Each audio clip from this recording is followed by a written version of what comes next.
महाराज जी, आपकी भावना और आपको आशीष बस ऐसे बना रहे, यही भाव है चित्त में। तो आएंगे अगले वर्ष भी, तो अगले वर्ष जब आएंगे तब अष्ट सखाओं पर सुनाएंगे। हमारे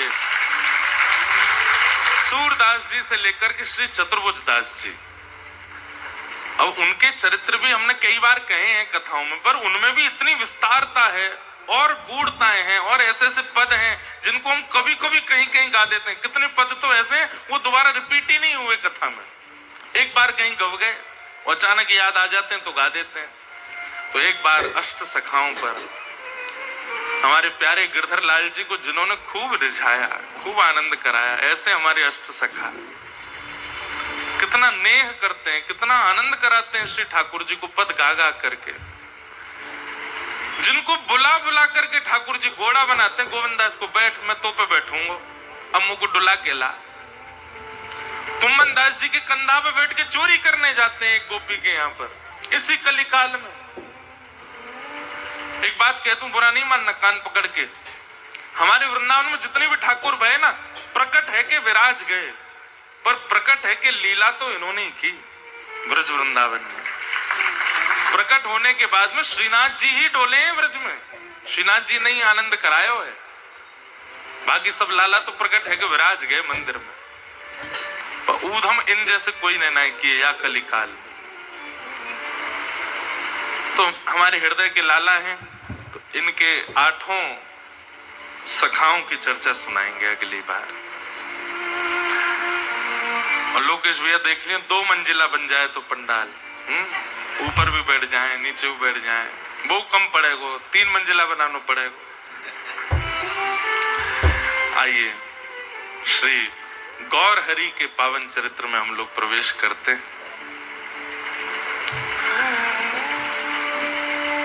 कल हम लोग श्रवण कर रहे थे कि महाप्रभु जी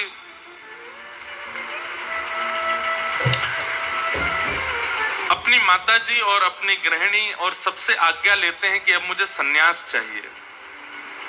सन्यास की आवश्यकता क्यों थी, ध्यान से सुनिएगा। महाप्रभु जी विरह भाव का आस्वादन भी करने आए हैं और कृष्ण नाम का प्रचार भी करने आए हैं, क्योंकि वे जानते हैं कि इस कलिकाल में अगर नाम नहीं होगा ना, तो कलयुग के जीवों का उद्धार का और कोई रास्ता ही नहीं है। बुरा नहीं मानिएगा, क्षमा प्रार्थी हूं।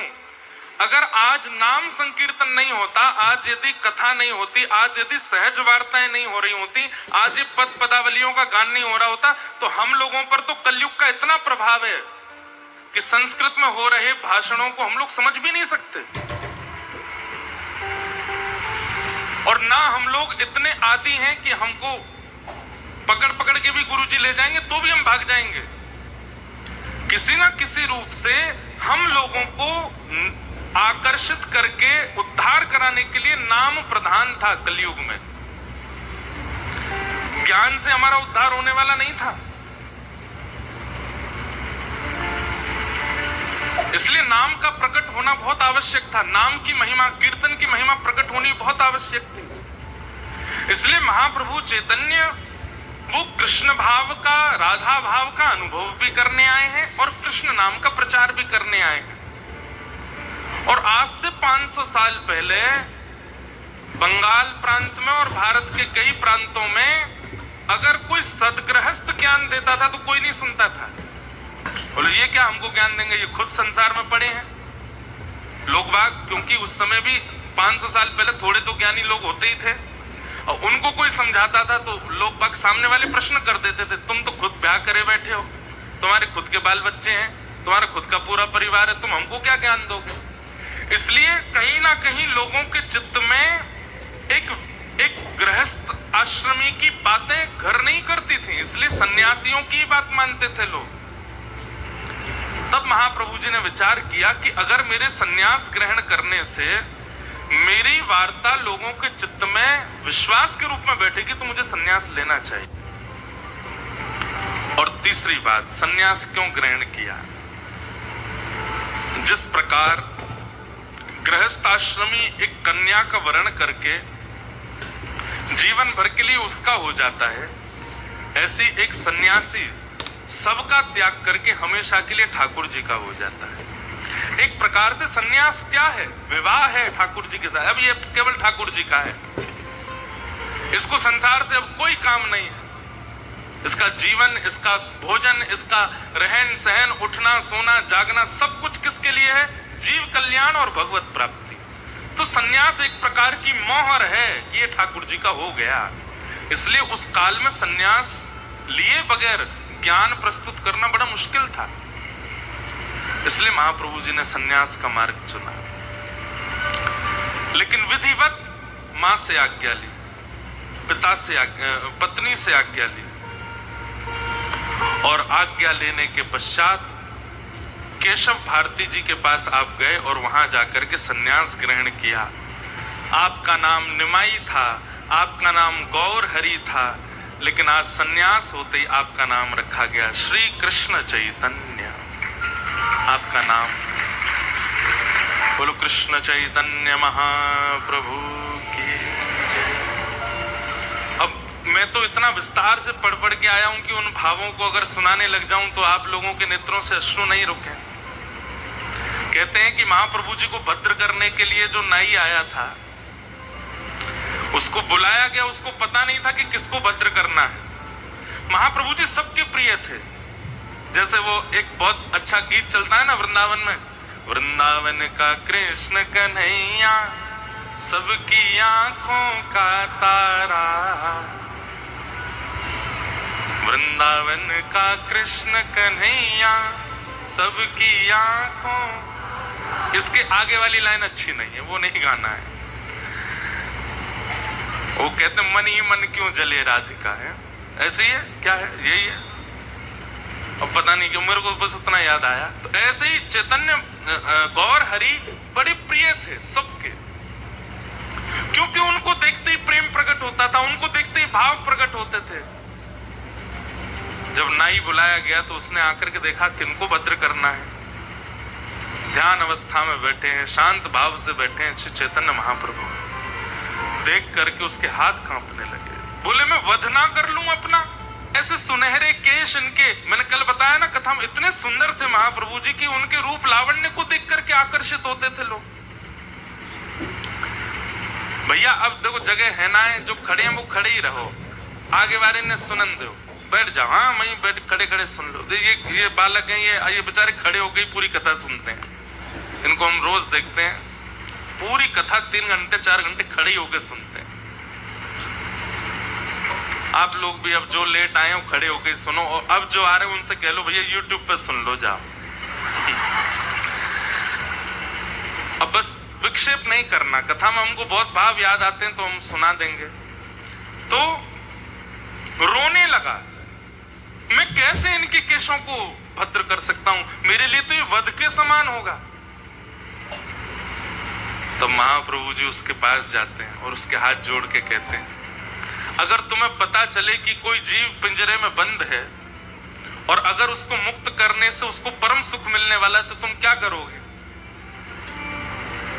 तो नाई कहता है कि मैं उसे मुक्त कर दूंगा। बोले ठीक उसी प्रकार मुझे मुक्त कर दो। श्याम सुंदर मुझे पुकार रहे हैं, मेरे माधव मुझे बुला रहे हैं, और ये केश कहीं ना कहीं बंधन का कारण है। ये जाएंगे तभी मैं पूर्ण सन्यास रूप में प्रकट हो पाऊंगा, और सन्यास रूप मतलब मैं माधव का हो जाऊंगा। तुम मुझे मुक्त नहीं करोगे। हाथ जोड़ते हैं, पैर पड़ते हैं। बोले मैंने पहले मुक्ति की भिक्षा गुरुदेव से मांगी, अब तुमसे मांग रहा हूं, कर दो। उस दृश्य को भी कोई नहीं देख पाया है, देख नहीं पा रहे हैं। महाप्रभु जी भद्र हो गए और पतला दुबला शरीर, आजान बाहु, लंबी लंबी भुजाएं, गौर वर्ण, गले में माल धारण करके, एक वस्त्र धारण करके, और जैसे ही आप चलने लगे तो ऐसा लगता है कि मानो कोई रजत पर्वत जा रहा हो। क्या बताएं, पहले तो आकर्षण था ही, लेकिन अब सन्यास के वक्त और आकर्षण हो गया महाप्रभु जी का। लेकिन अब का आकर्षण और पहले आकर्षण में अंतर क्या था? पहले रूप का आकर्षण था, अब महाप्रभु जी को देखने से कृष्ण प्रिय लगते हैं, ऐसा आकर्षण होने लगा। चित्त वृत्ति के सारे समाधान होने लगे।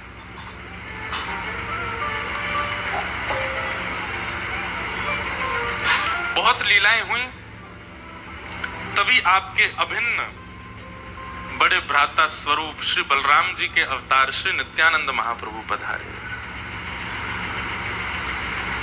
मैं फिर कह दूं, कथाएं बहुत विस्तृत हैं, मैं केवल स्पर्श मात्र कर रहा हूं। नित्यानंद महाप्रभु आए और श्री नित्यानंद महाप्रभु जब आए, महाप्रभु जी का उनके साथ में भेंट हुई, आनंदित हो गए। एक तो कन्हैया है, दूसरे बलराम जी हैं। तो पहली दृष्टि में तो प्रणाम किया, दूसरी दृष्टि में महाप्रभु जी आप बोले, भैया आ गए आप यहां भी? बोले कि लाला तू जहां जहां जाएगा वहां तो मैं आऊंगा ही। चैतन्य महाप्रभु उपदेश दे रहे हैं, बहुत ध्यान से सुनना। बोले लाला अब कहा करनो ये बता। बोले भैया वध तो बहुतन के किए, उद्धार बहुतों का किया। अब ना तो उद्धार करना है और ना वध करना है।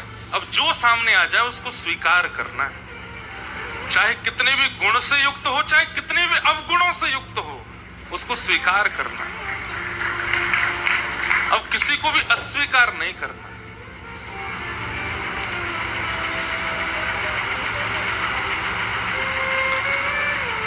चैतन्य महाप्रभु बोले, नित्यानंद जी एक पीड़ा है मन में। बोले क्या?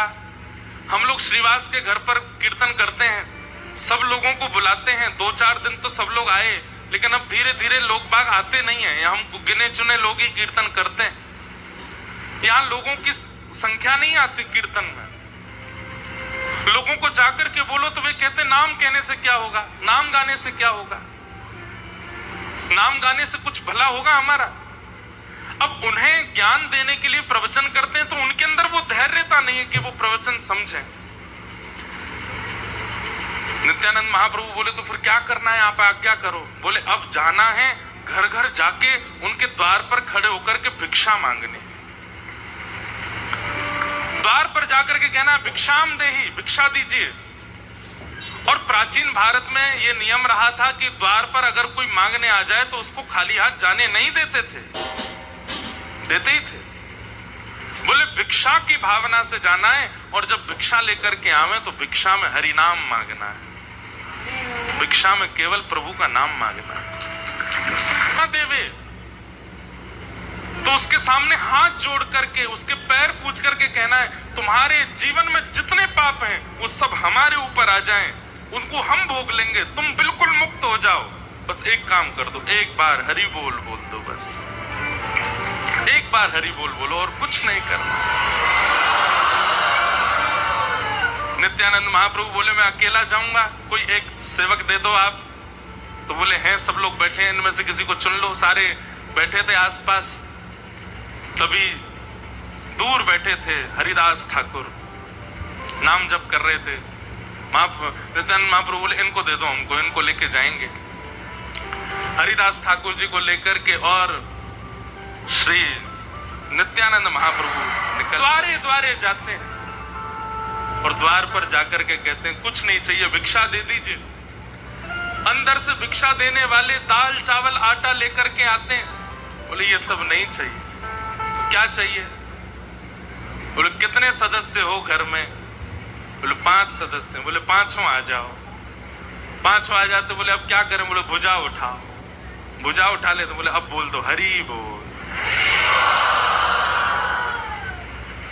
बस जैसे ही भिक्षा मिल जाती है तो कहते हैं अब ये तो हमारी मांगने वाली भिक्षा दी आपने एक बार, अगर खुद की देने की इच्छा हो तो कितना दोगे? तो कोई 10-15 बार गा देता तो नित्यानंद महाप्रभु रोने लग जाते, उसको हृदय से लगाते। बोले बस भैया और कुछ नहीं चाहिए, हम जा रहे हैं। अगले द्वार पे ऐसे नाम का प्रचार किया श्री नित्यानंद महाप्रभु ने। द्वार द्वार जाते हैं, किसी के द्वार पर गए और जाकर के करताल बजा करके भिक्षा मांगने के लिए खड़े हैं। भीतर से निकल करके आए, क्या बात है सुबह सुबह आ जाते हो मंजीरा पीटने के लिए? एक बार हरि बोल बोल दीजिए, उसकी भिक्षा हमको दीजिए। हरि बोल, हरि नाम की भिक्षा दे दीजिए। क्यों बोले हरि बोल? नहीं बोलना हमको हरि बोल। ये हरि बोल हरि बोल हरि बोल बुलवाते रहते हो तुम और वो दूसरा वो चैतन्य। पूरे मायापुर में, पूरी नदिया में तुम लोगों ने केवल ये नाम संकीर्तन, जाने क्या। घर के काम कौन करेगा? पढ़ाई लिखाई कौन करेगा? ये सब कार्य कौन करेगा? नित्यानंद महाप्रभु बोलते घर में क्या काम है? बोले अभी दूध काढ़ना है, उसके बाद सब्जी तैयार करनी है, आटा गूंदना है, चावल पकाने, पति आ रहे होंगे उनको पवाना है, बच्चे आ रहे होंगे उनको पवाना है, घर में चौका बर्तन करना है, उसके बाद ये करना है। तो नित्यानंद महाप्रभु बोले मैं सब कर दूंगा, मेरी जगह तुम बाहर आके हरि नाम बोलो। गैया काटनी है ना, मैं काटूंगा तुम्हारी गाय, मैं बना दूंगा सब्जी, मैं बना दूंगा सब सामग्री।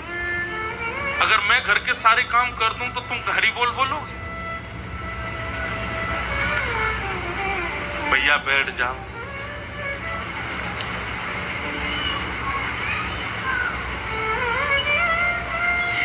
हरि बोलो, हरि हरि बोलो, पीछे वाले हरि हरि बोलो। बस अब खड़े हो, लटके हो, गिर रहे हो, कुछ भी है भैया, कथा सुन लो, खड़े खड़े सुन, बैठ जाओ। नित्यानंद महाप्रभु कहते मैं करूंगा काम, तुम हरि बोल बोलो। ऐसा क्या है इस नाम में? घर के लोग पकड़ लेते हैं, ऐसा क्या है इस नाम में? तुम हमारे यहाँ के चौका बर्तन करने को तैयार हो, सब्जी आदि बनाने को तैयार हो, सब कुछ करने को तैयार हो। अरे ये हरि नाम कोई हमारा पेट थोड़ी भर देगा, ये हरि आकर के भोजन थोड़ी करा जाएंगे, ये हरि नाम से ये सब थोड़ी हो जाएगा। ये क्या प्रचार कर रहे हो तुम लोग? रोटी रोटी रोटी रोटी कहने से कोई पेट भरता है? सब्जी सब्जी कहने से कोई सब्जी आ जाती है?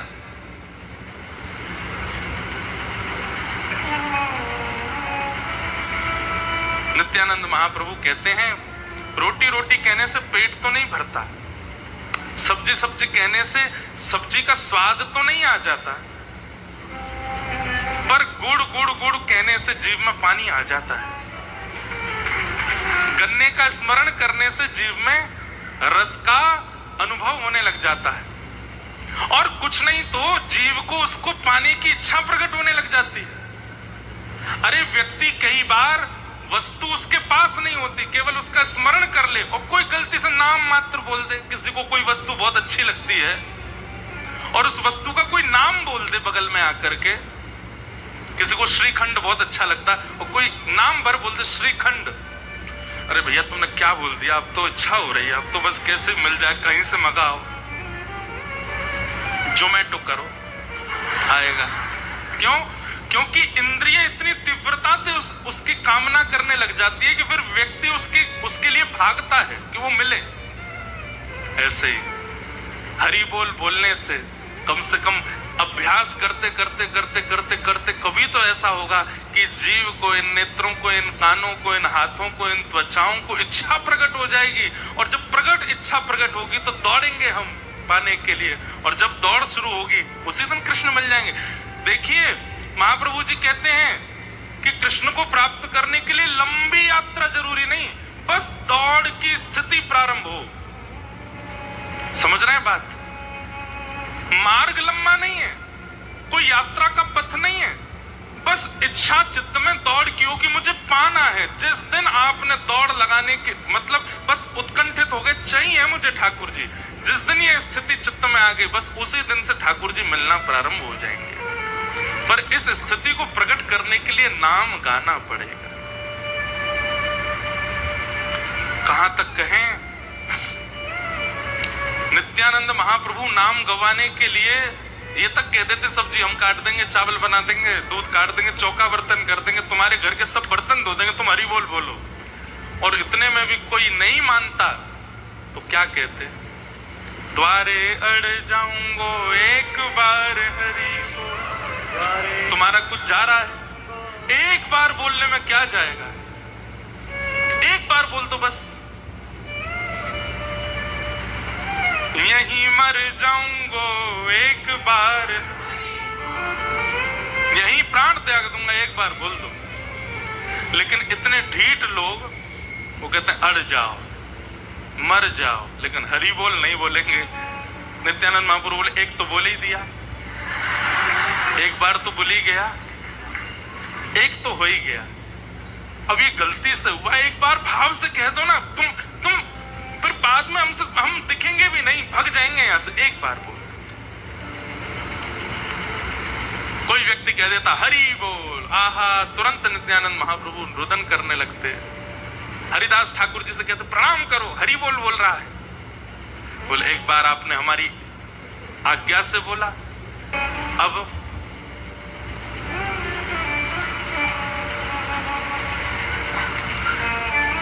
द्वार पर अतिथि आया है, उसके सम्मान में बोल दो। एक बार और हरि बोल बोल देते, फिर बोलते अब हम जा रहे हैं, विदा हो रहे हैं, विदा होते समय एक बार, 3 बार बोल दो। पहले एक बार की जिद करते, और एक बार कोई बोल देता, दूसरी बार की जिद करते, और कोई 2 बार बोल देता तो फिर तीसरी जिद करते, 3 बार बुलवाते और कहते बस अब बस। अब इसमें एक बात आती है चैतन्य चरितामृत में, ध्यान से सुनिएगा। बोले पहली बार तो जिद से बुलवाते थे, और दूसरी बार चरण आदि पकड़ करके और बड़ा निवेदन करते। बोले एक बार, बस एक बार और। पहली बार जिद से, दूसरी बार बहुत अनुनय विनय निवेदन आदि करके, और तीसरी बार कहते बस हम जा रहे हैं, हम दूर निकलते को, हम आपका द्वार छोड़ दिया, हम निकल गए आगे, अब एक बार जाते जाते और बोल दो। चौथी बार नहीं बुलवाएंगे, सौगंध दे रहे हैं। कहते हैं व्यक्ति जैसे ही तीसरी बार हरि बोल बोलता था, नित्यानंद महाप्रभु वहां से चले जाते, तो अपने आप उसकी भुजाएं खड़ी हो जाती हैं, हरि बोल हरि बोल हरि बोल हरि बोल, अपने आप नाम उसके चित्त में प्रकट हो जाता है। 3 बार के नाम से उसके चित्त में नाम का उद्दीपन करा देते महाप्रभु जी।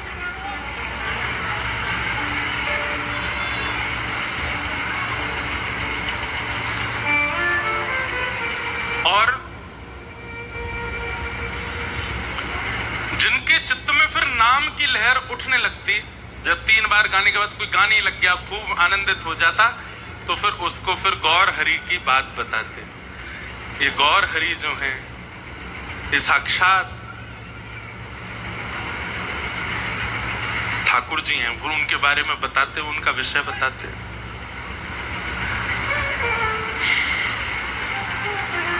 इस प्रकार महाप्रभु जी सब जगह कीर्तन करते, और कीर्तन करते हुए आनंदित होते। एक जगाई मधाई नाम के 2 महाक्रूर थे, एक का नाम था जगन्नाथ दास, दूसरे का नाम था माधव दास, ब्राह्मण कुल में जन्मे थे। लेकिन एक मुगल बादशाह के यहाँ काम करते करते इन दोनों अपने स्थिति से इतने भ्रष्ट हो गए, इन्होंने अपना नाम भी बदल लिया। जगन्नाथ दास और माधव दास दोनों इतने क्रूर थे कि गौ मांस भी खाते थे। जहां इनका घर था, उस गली से अगर कोई स्त्री भी निकल जाती तो वो भी, उसकी सुरक्षा की भी कोई जिम्मेवारी नहीं। कोई संत महापुरुष चले जाते तो उनको भी ये लोग लूट लेते। मतलब लूट भी करना, स्त्रियों के साथ में अभद्रता भी करनी, गौमांस भी खाना, मद्यपान करके पूरे दिन पड़े रहना, गलत कार्य करना, ये सब करते थे। एक दिन नित्यानंद महाप्रभु सबके यहाँ से हरि बोल बुलवाते बुलवाते बुलवाते उस रास्ते पे जा रहे थे जहां जगाई मधाई रहते थे। तो एक व्यक्ति से इन्होंने हरि बोल बुलवाया, तो जैसे ही आगे निकले तो उसने चरण पकड़े, बोले भगवान ऐसे मत जाइए, ऐसे निकल जाइए। बोले ऐसे क्या है? बोले आगे 2 नाम के ब्राह्मण हैं, जगाई मधाई रहते हैं, बहुत क्रूर हैं, आप उनके पास मत जाइएगा, गौ मांस खाते हैं, आपको यहाँ दुर्गंध आ रही होगी, हड्डियां पड़ी होंगी आगे। कितनी माताएं, कितनी बहनें, कितनों को अगवा करके उन लोगों ने गलत कृत्य किए हैं, संत महापुरुषों को जान से मार देते हैं, बहुत गलत आदमी, आप वहां मत जाइएगा। नित्यानंद महाप्रभु हरिदास ठाकुर को देख करके कहते हैं, असली नाम का अधिकारी तो अब मिलेगा जिससे बुलवाना है। ये सब तो छोटे छोटे क्रिया करे बैठे थे, असली नाम का प्रभाव जिस पर होना है वो तो अब आगे ही बैठा है। भैया तेरे बहुत भले हो, इधर आते को थोड़ा आशीर्वाद, आशीर्वाद बहुत बढ़िया किया तूने, हमको बता दिया। उसको लगा कि वो कहेंगे कि तूने बता दिया हम नहीं जाएंगे, अब तुम यहीं जाएंगे, अब तो जगाई मधाई को ही देखना है। लिए करताल खोल लेकर के जगाई मधाई के द्वार पर पहुंच गए और लेकर के महाराज करताल बजा में मृदंग बजा में एक बार हरि बोल हरि बोल हरि बोल, गौर हरि हरि बोल हरि बोल हरि बोल, गौर हरि हरि बोल हरि बोल हरि बोल। जगाई मधाई दोनों भीतर बैठे थे, मद्यपान करके नशा तो चढ़ ही रखा था उनको। जैसे क्रूरता पूर्वक निकल करके आए मारने के लिए, तो एक अद्भुत लीला की नित्यानंद जी ने। क्या करी? तुरंत अपनी मृदंग समेट करके और हरिदास ठाकुर जी को तो उनकी तरफ धक्का दिया, खुद भाग गए वहां से। हरिदास ठाकुर उनको वो बेचारे जगाई मधाई पकड़ने के लिए गए, बोले रुक जा तुझे बताते हम, हरि बोल कर रहा है सुबह आके। आगे आगे अब हरिदास ठाकुर बोले ये क्या किया इन्होंने, और इतनी जोर से भागे कि दिखे भी नहीं। हरिदास ठाकुर पीछे पीछे दौड़े, बोले हाँ शिकायत करूंगा इनकी। और जैसे पहुंचे तो महाप्रभु जी चैतन्य महाप्रभु बैठे हैं और पास में निताई महाप्रभु बैठे हैं। इतने में हरिदास ठाकुर बोले अब नहीं जाऊंगा इनके साथ में, ये तो बहुत विचित्र है। वहां जगाई मधाई के पास गए, वहां जाकर के मुझको धक्का दिया है। तो चैतन्य महाप्रभु बोले तुमने ऐसा क्यों किया? बोले इनको पिटने की बहुत आदत हो चुकी है, अब हम तो अभी नए नए आए हैं। इनको पहले ही मुगलों ने पकड़ करके बीच बाजार में कोड़े बरसाए थे। हरिदास ठाकुर की कथा भी बड़ी अद्भुत है। और कहा था कि तुम नाम नहीं गाओगे, लेकिन इन्होंने कहा मृत्यु स्वीकार है, नाम नहीं छोड़ेंगे। बोले इनको तो भाई खूब इनको उत्पीड़ना मिल चुकी है पहले, तो हमें लगा कि अभ्यासी हैं, इसलिए हम धक्का दे आए। और हमको तो अभ्यास है नहीं पिटपिटाने का, तो हम तो भागे आए। जगाई मधाई बड़े खतरनाक हैं। हरिदास ठाकुर बोले अब नहीं जाऊंगा इनके साथ, ये तो बहुत खतरनाक है, तो मुझे कहीं भी ऐसे छोड़ के आ सकते हैं। चैतन्य महाप्रभु मंद मंद मुस्कुरा करके नित्यानंद जी की ओर देखे, बोले असली बात क्या है वो बताइए। बोले असली बात यह है कि हरिदास ठाकुर कितनी नाम जप प्रतिदिन करता है, इसकी कोई गिनती नहीं है। ये नाम ध्यान में, नाम जप में मेरे भी बड़े हैं, मुझसे भी बड़े हैं। मैंने इनको धक्का इसलिए दिया कि मुझे तो स्पर्श करना पड़ेगा, आपको तो स्पर्श करना पड़ेगा, हमारे स्पर्श से कल्याण होगा। लेकिन इनके अगर पीतांबरी का छोड़ भी जगाई मधाई को छुप गया तो उनके ऊपर कल्याण हो जाएगा, उनके कुछ पाप तो कम हो जाएंगे। मैं इसलिए इनको धक्का दे के आया कि इनकी पीतांबरी कैसे भी उन दोनों से स्पर्श हो जाए। हरिदास ठाकुर बोले अब नहीं जाऊंगा मैं, तुम्हारी कोई भरोसा नहीं है तो भर रहे हो बातों को।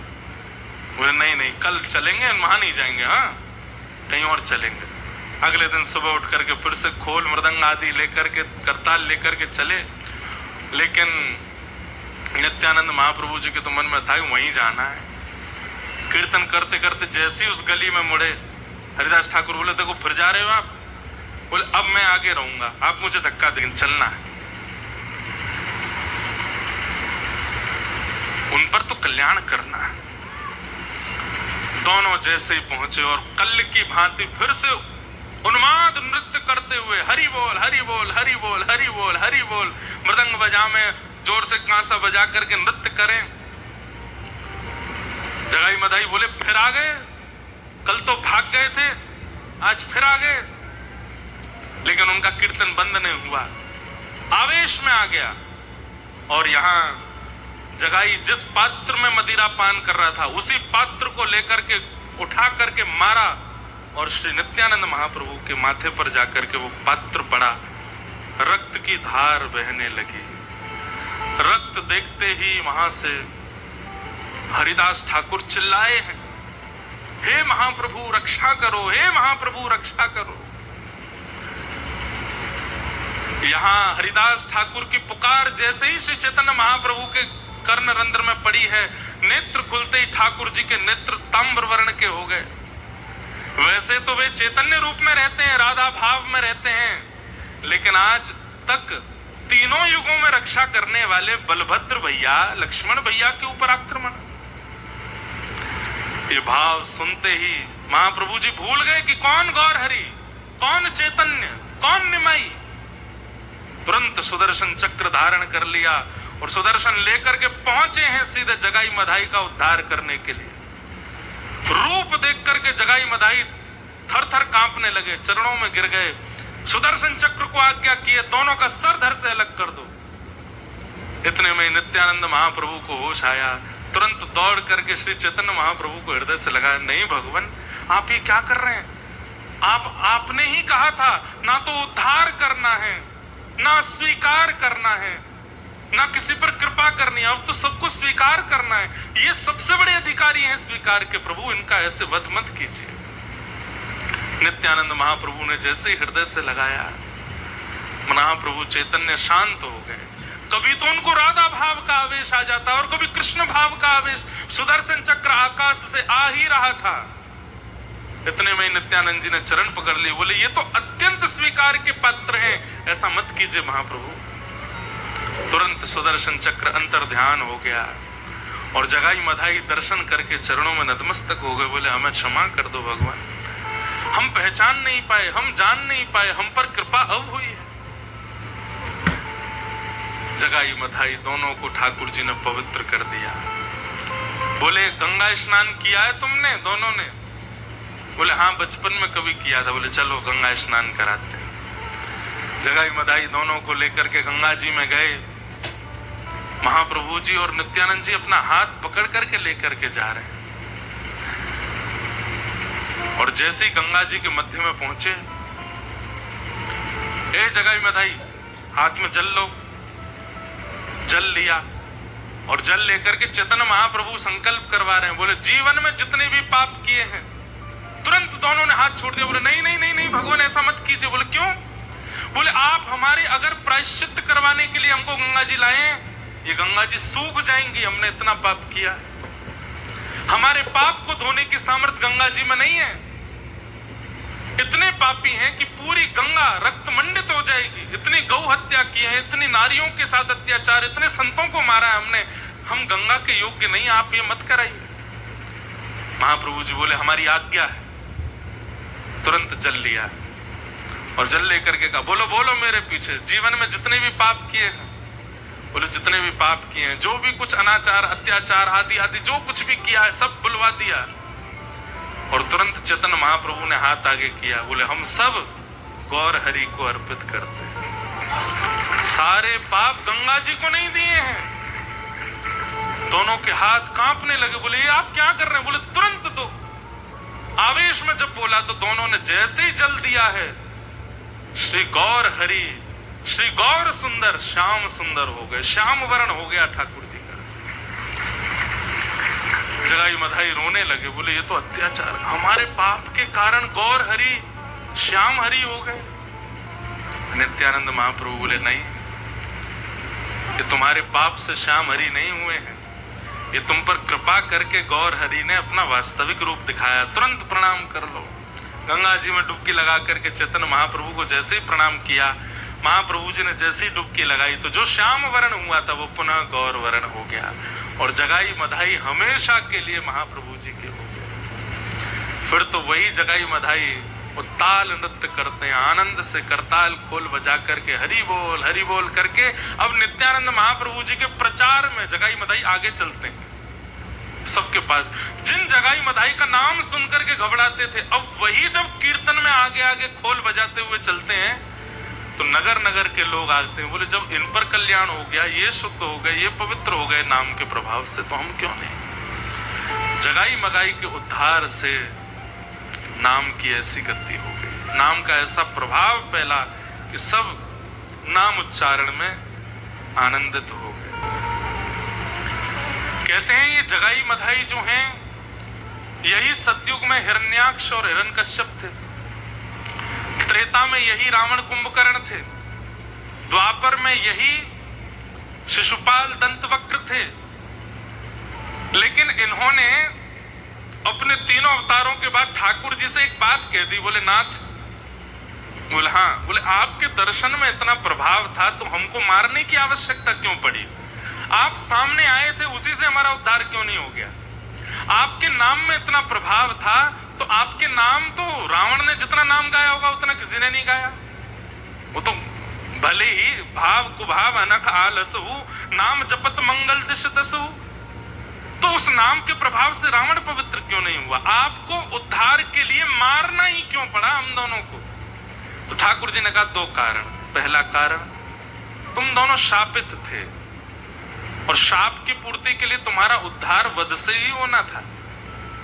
और दूसरा कारण, नाम प्रभाव सतयुग में आवश्यक नहीं है, नाम का प्रभाव त्रेता में और द्वापर में आवश्यक नहीं है। सतयुग में यज्ञ का प्रभाव है, त्रेता में, सतयुग में तप का प्रभाव है, त्रेता में यज्ञ का प्रभाव है, द्वापर में सेवा का प्रभाव है, ठाकुर जी की मंदिर की सेवा। नाम का प्रभाव जिस युग में है उसमें दिखाएंगे नाम का प्रभाव, तो उसमें बिना सुदर्शन के, बिना गदा के, बिना तीर कमान के नाम से तुम्हारा उद्धार करेंगे। तो वही श्री राघवेंद्र सरकार, वही श्री कृष्ण जब चैतन्य बनकर के आए हैं और वही तीनों राक्षस जब जगाई मधाई बनकर के आए तो उठाया तो सुदर्शन। लेकिन तभी नित्यानंद महाप्रभु ने जब कंठ से लगाया और कहा कि आपने कहा था स्वीकार करना है, तो कान में धीरे से कह भी दिया, अरे हिरण्यकश्यप हिरण्याक्ष हैं, शिशुपाल दंतवक्र हैं, ये पहले ही पूछे बैठे हैं कि नाम का प्रभाव क्या है, नाम से उद्धार करो, दर्शन से उद्धार करो। सुदर्शन से उद्धार कर दिया तो हंसेंगे दोनों, बोले कि यहां भी आपको सुदर्शन उठाना ही पड़ा। इसलिए ठाकुर जी तुरंत सुदर्शन चक्र को अंतर ध्यान करते हैं और तुरंत अपने नाम का जब उद्घोष करते हैं तो जगाई मधाई का नाम से उद्धार हो जाता है। ऐसे नित्यानंद महाप्रभु और श्री चैतन्य महाप्रभु नाम का प्रचार कर रहे हैं, जगह जगह जाते ही सब पर ऐसे भाव प्रकट करते हैं। जगाई मधाई का उद्धार किया, उद्धार करने के बाद महाप्रभु जी अब सोच रहे हैं कि सन्यास तो हो गया, लेकिन अब मेरी वृंदावन जाने की इच्छा है। मैं वृंदावन के बगैर रह नहीं पाता हूं, मुझे वृंदावन की बहुत स्मृति होती है। बंधुओं, जितना लंबा विरह, जितना प्रगाढ़ विरह ठाकुर जी को वृंदावन का हुआ, उतना प्रगाढ़ विरह आपको नहीं हो सकता। कई बालक आते हैं, कई लोग आते हैं, हमें वृंदावन की बहुत याद आती, लेकिन हमारे परिवारी जन, हमारे कार्य ऐसे हैं कि हम जा नहीं पाते। उस समय ठाकुर जी का चिंतन किया करो, ठाकुर जी से बड़ा विरह नहीं होगा आपका। द्वारिका लीला में कहते हैं कि ठाकुर जी उस दिशा में नहीं चलते, उस दिशा में मुख करके नहीं बैठते जिस दिशा में वृंदावन है। क्यों? रोक नहीं पाऊंगा मैं खुद को। विश्वकर्मा जब द्वारिका नगरी का निर्माण कर रहे थे, ठाकुर जी बोले सब कुछ बनाना, पर ऐसी कोई स्थिति मत बनाना जहां रुक करके थोड़ी देर खड़े होकर के कोई क्रिया करनी पड़ती हो और उस दिशा में वृंदावन हो, क्योंकि अगर 2 क्षण भी मैं उस दिशा में रुका तो रोक नहीं पाऊंगा स्वयं को। ठाकुर जी जितना विरह किसी को नहीं हुआ होगा। और वही जब कृष्ण चैतन्य बनकर के आए हैं, इतनी अवस्था हो गई, अभी लगभग 25-30 वर्ष की आयु के आसपास महाप्रभु जी होने वाले हैं, लेकिन अभी तक वृंदावन नहीं गए। नित्य याद करते हैं वृंदावन। तभी आप आज्ञा करते हैं अपने अनुचरों को कि अब मुझे वृंदावन जाना है, अब मैं यहां नहीं रहूंगा। तो बोले आप तो जा सकते हैं जहां चाहें। बोले नहीं, मां से आज्ञा लेनी है। अद्वैताचार्य जी बोले अब आप सन्यासी हो गए हो, मां को आज्ञा लेने की क्या आवश्यकता है, आज्ञा करके चले जाओ, आपको कोई रोकेगा तो है नहीं। बोले नहीं, मैं मां की आज्ञा से ही करूंगा।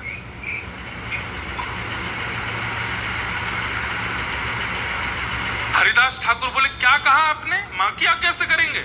बोला हाँ, मां तो कभी नहीं कहेगी कि वृंदावन जाओ, फिर क्या करोगे?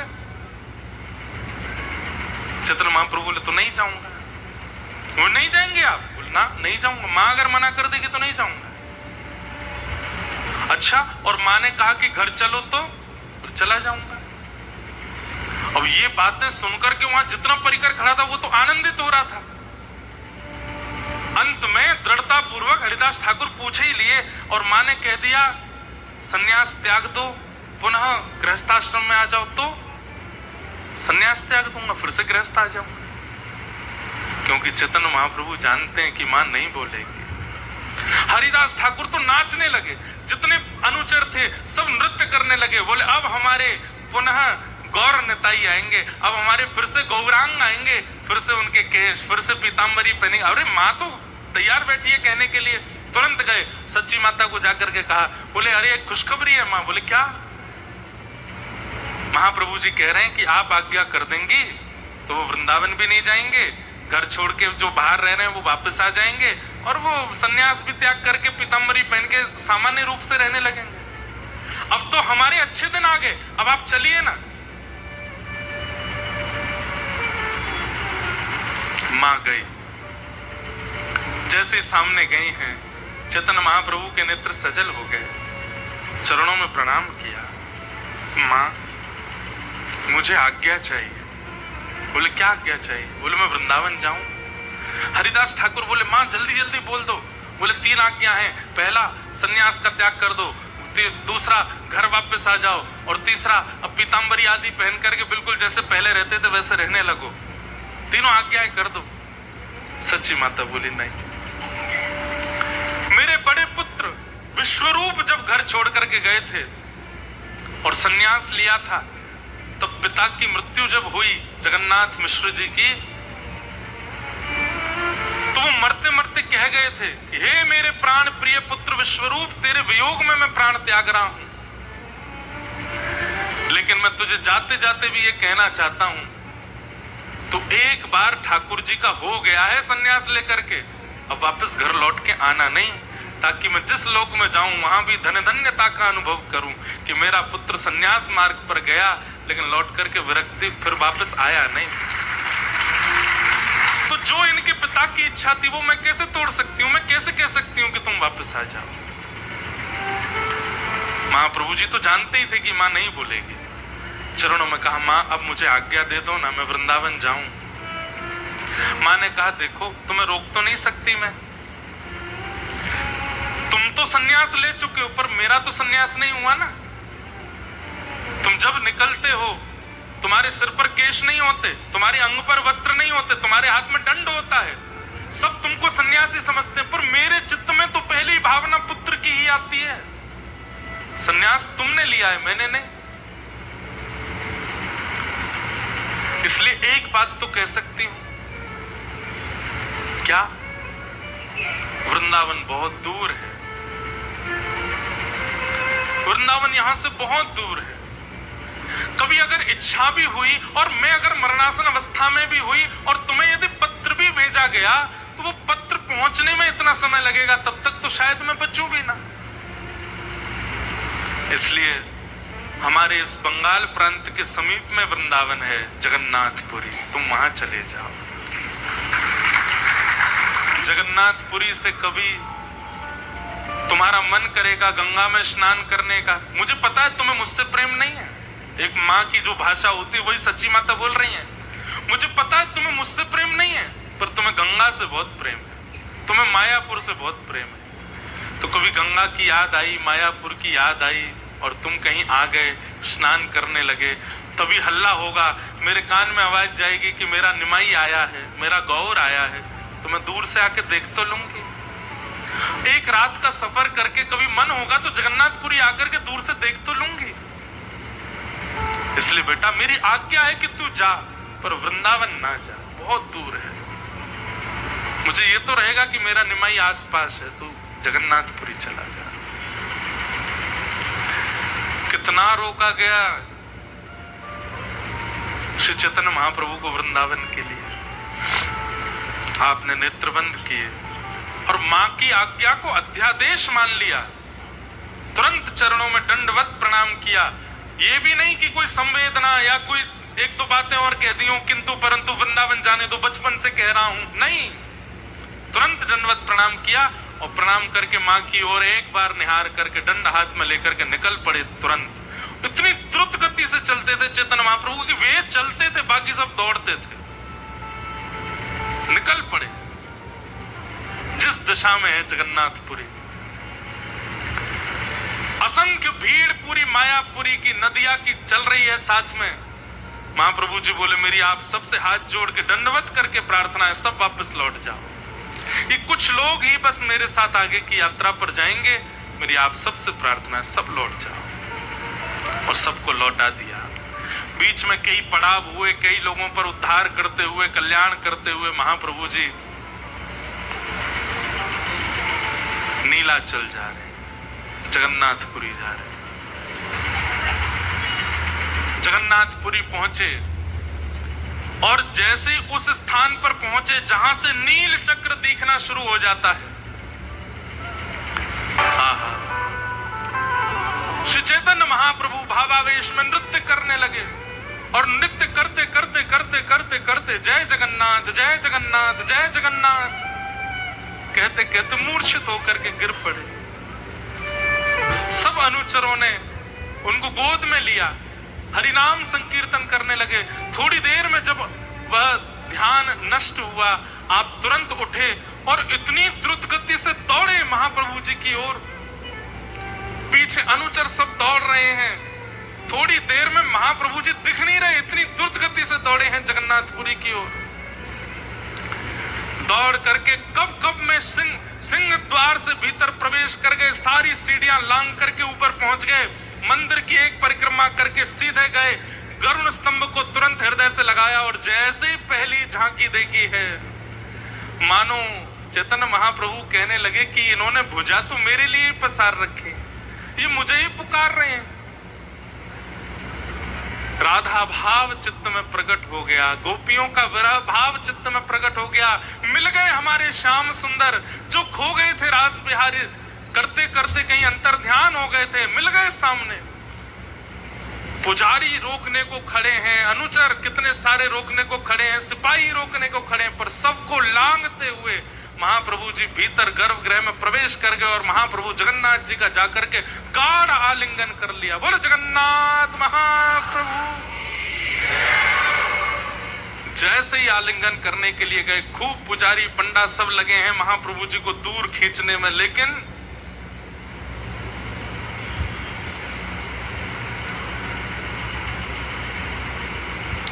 जैसे कोई एक ही अंग हो जाता हो। ये दो हाथ जुड़े हैं कस के, अब दूर करने पर भी अवकाश पता चलेगा ना, बीच में तो जगह है। लेकिन महाप्रभु जी जैसे ही जगन्नाथ जी से जाके आलिंगन करते हैं और दूर खींचने वालों को लग रहा है कि अलग हो तो इनको अलग करें ना, ये तो एक ही हो गए, एक ही स्वरूप हो गया। थोड़ी देर में महाप्रभु जी को मूर्छा आई और जैसे मूर्छा आई अपने आप गिर पड़े।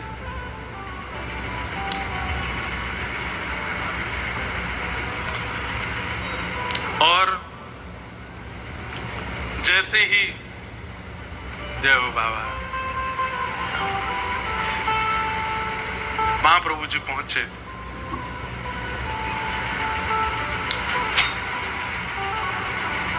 तभी सब लोग तो उनको उठा करके बाहर ले जाना चाह रहे थे, लेकिन वहीं एक व्यक्ति खड़े थे, उन्होंने जोर से चिल्ला करके सबको सावधान किया। बोले अरे क्या कर रहे हो तुम? बोले इन्होंने आकर के स्पर्श कर लिया जगन्नाथ जी का, बाहर से दौड़ करके आए सीधे जगन्नाथ। बोले तुम देख नहीं रहे हो? अब भी मूर्छावस्था में भी उनके होठ फड़फड़ा रहे हैं, उनके हाथ पैर कांप रहे हैं। ये कोई रस सिद्ध महात्मा है, आप कैसे कर सकते हो ऐसा इनके साथ? और वही है सार्वभौम भट्टाचार्य। आपने तुरंत अपने अनुचरों से कहा कि इनको लेकर के हमारे घर ले चलो। महाप्रभु जी के रूप में आपको वह दृश्य दिख रहा था जिससे ये सिद्ध हो रहा था कि ये सामान्य नहीं। तभी महाप्रभु जी के जितने भी अनुयायी थे वे सब पहुंचे, तो उनको पता चला कि वो तो वहां ले गए उनके शरीर को। सब लोग वहां पहुंचे, वहां जाकर के महाप्रभु जी को प्रणाम किया। महाप्रभु जी को जैसे तैसे होश आया। अब यहाँ महाप्रभु जी रहने लगे। अब हम जल्दी जल्दी महाप्रभु जी को वृंदावन पहुंचवाने का भाव रखेंगे। इसके बाद इतनी लीलाएं हैं, मैं तो आज थक गया कि महाप्रभु जी वृंदावन पहुंचेंगे कब।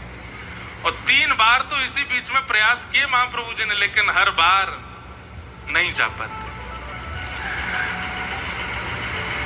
सार्वभौम भट्टाचार्य जी आपके पूज्य पिताजी जगन्नाथ मिश्र जी के मित्र थे, सहपाठी थे।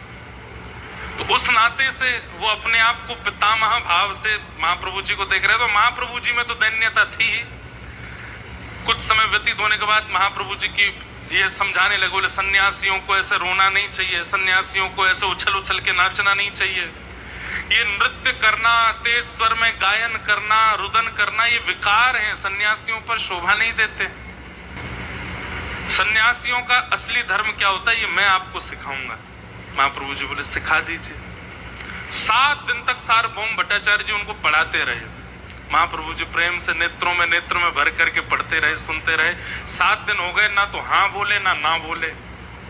7 दिन बाद सार्वभौम भट्टाचार्य जी बोले आपको जो मैं पढ़ा रहा हूं वो समझ आया कि नहीं? आप जो पढ़ा रहे हैं वो सारे मंत्र मेरे को समझ में आ रहे हैं, उनका अर्थ भी मुझे समझ में आ रहा है, पर आप जो व्याख्या आप कर रहे हैं वो मेरे को समझ नहीं आ रही है।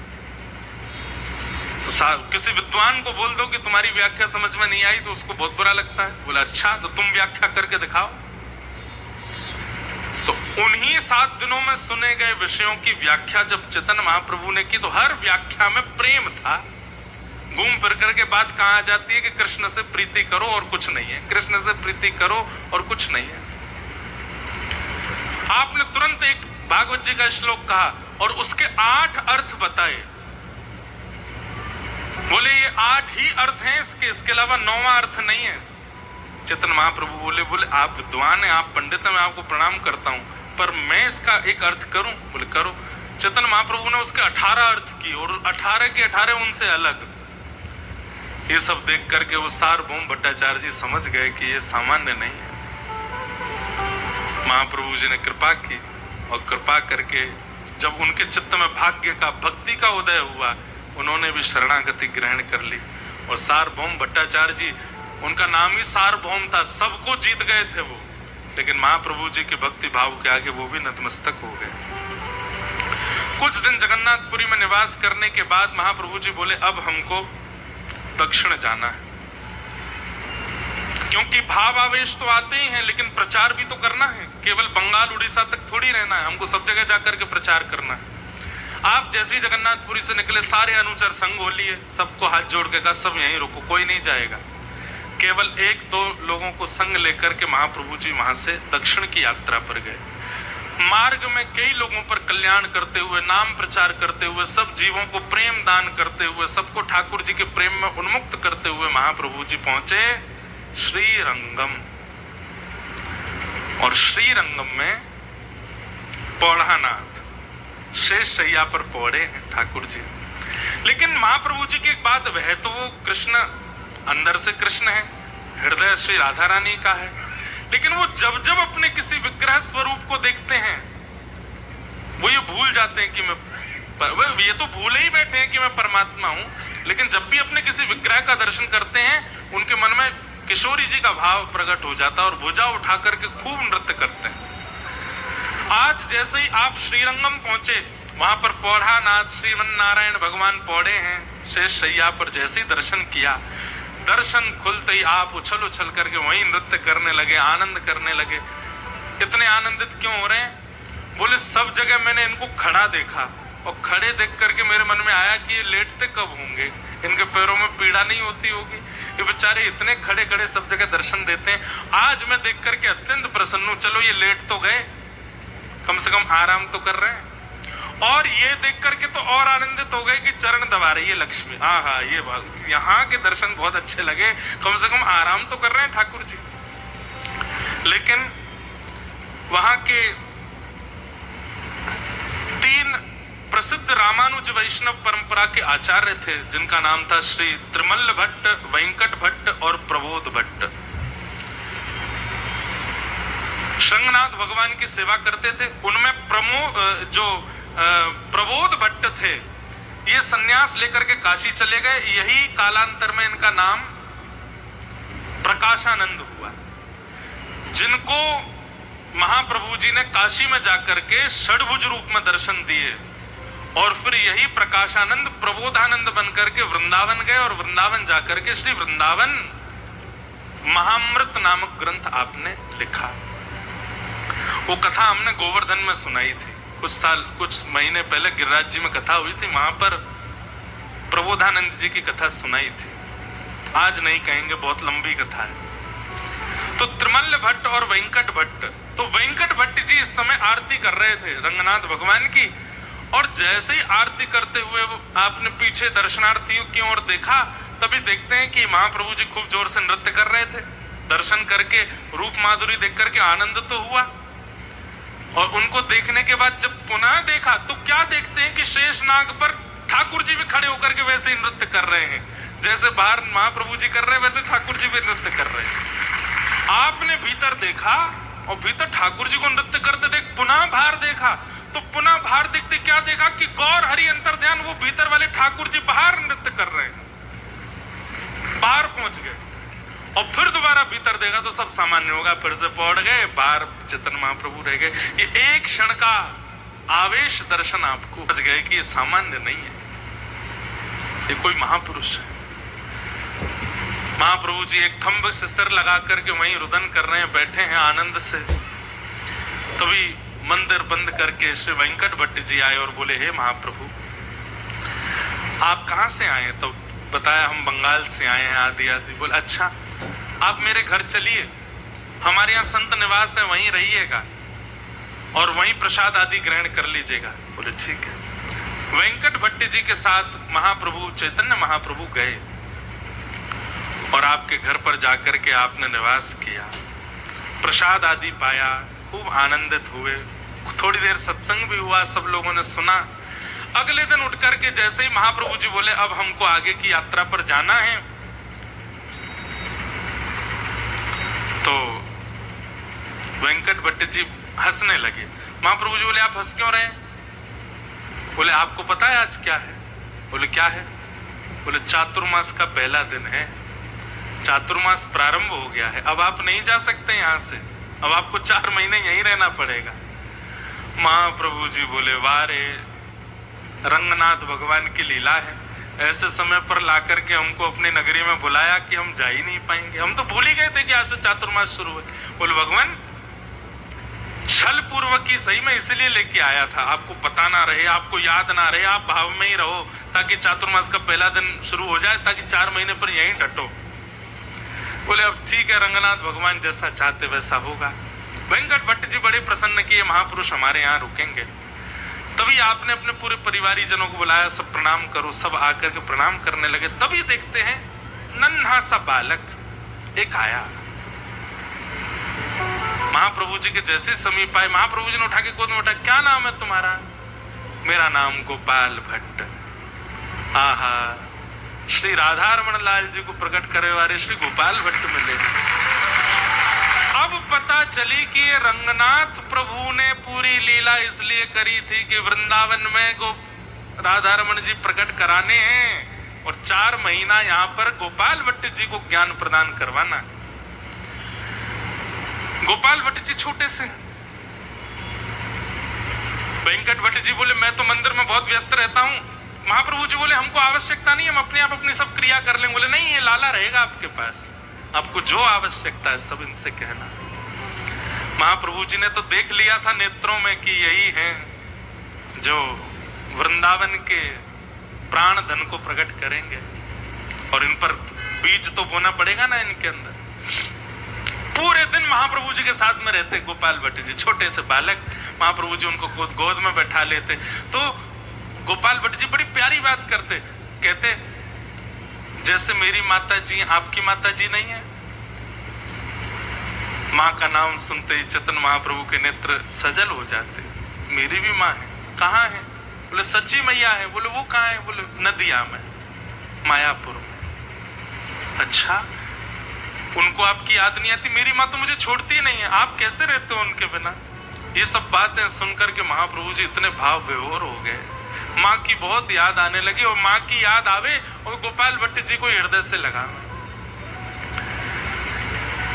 और सब अपने युवावस्था बालावस्था की सारी लीलाएं सुनाते हैं महाप्रभु जी गोपाल भट्ट जी को। देखिए जितने आचार्य चरण हुए सबने महाप्रभु जी की लीला को किसी अन्य से सुना, पर गोपाल भट्ट जी ने तो महाप्रभु जी की लीला को महाप्रभु जी से ही सुना। महाप्रभु जी बताते हैं, हम जब छोटे थे ना, तुम्हारे जैसे केश थे हमारी मैया जाती, सुंदर सुंदर पुष्प तोड़ के लाती और हमारे केशों में लगा देती, सुंदर पीतांबरी पहनाती, पैरों में ऐसे आला लगाती, चंदन लगाती, सुंदर सुंदर आकृति बनाती, फिर हमें घुमाने ले जाती। सब भाव महाप्रभु जी सुनाते। और चैतन्य महाप्रभु की बाल लीला और बाल भावों को उन्हीं के मुख से सुनकर के गोपाल भट्ट जी इतना रोते। उन्हें अब यह अनुभव होने लगा कि मेरे जीवन आधार, मेरे केवल आधार तो यही है, मेरे सर्वस्व यही। 4 महीने तक श्री गोपाल भट्ट जी पर कृपा की और महाप्रभु जी ने उन्हें सब संकेत कर दिए थे, अपनी कुछ वस्तु उनको प्रदान कर दी। कालांतर में वही श्री गोपाल भट्ट गोस्वामी जी जाकर के वृंदावन में श्री शालिग्राम भगवान की सेवा करते हैं। और नृसिंह चतुर्दशी का दिन है। कथा सुन रहे हैं कि प्रहलाद की हृदय की वेदना के कारण, हिरण्यकश्यपु के पाप के कारण ठाकुर जी स्तंभ भेदन करके नृसिंह बन करके प्रकट हो गए। ये कथा सुनकर के गोपाल भट्ट, सब लोग तो ताली बजाने लगे, सब लोग जय जयकार करने लगे, गोपाल भट्ट जी रोने लगे और दौड़ करके गए शालिग्राम भगवान के पास और जाके कहा, आप प्रहलाद के लिए खम्भ भेदन करके आ सकते हैं, मेरे लिए शालिग्राम से प्रकट नहीं हो सकते।